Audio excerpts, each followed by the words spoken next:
want to encourage you, if in any way you're able to take even a short break.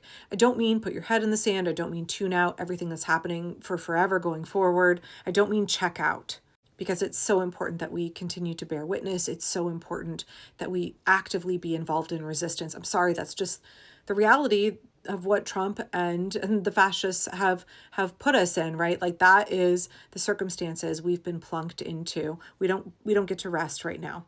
We have to organize and we have to fight back.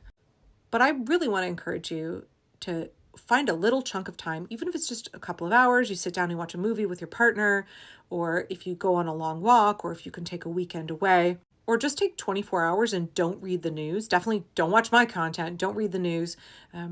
Don't listen to your favorite political podcast. Take 24 hours and just back off. If any of those things feel accessible to you, I want to encourage you to do that. And during that time, reflect on what life was like before. What was working and what wasn't working. What you would be doing now if Kamala Harris were president, if Trump were not destroying our economy, our constitution, our democracy, our way of life. Just take some time and reflect what it felt like in your body to be living back then versus now. What your mental state was like, what life was like, what the rhythm of your day was like, what your outlook was like. What were you hoping for in the future? I would really encourage you to reconnect with that, because what we had before, while insufficient, was way better than what we have now.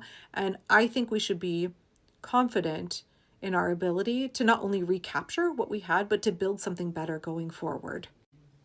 That was okay compared to this horror that we're living now. That wasn't good enough, but think about how good it felt compared to what we're in now. And then think about how much better we could make it going forward. Not only if we never had to experience this reality again, only if we could stop this and create something better going forward.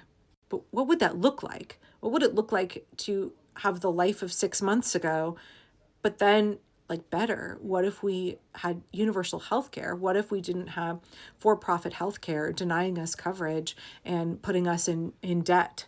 What if our bosses weren't exploiting us? What if corporations like SpaceX and Tesla weren't getting tens of billions of our taxpayer dollars to get richer and richer? What if the income disparity, the quality of life disparity between working class Americans and the super rich was not ever growing? What if we weren't funding genocides around the world?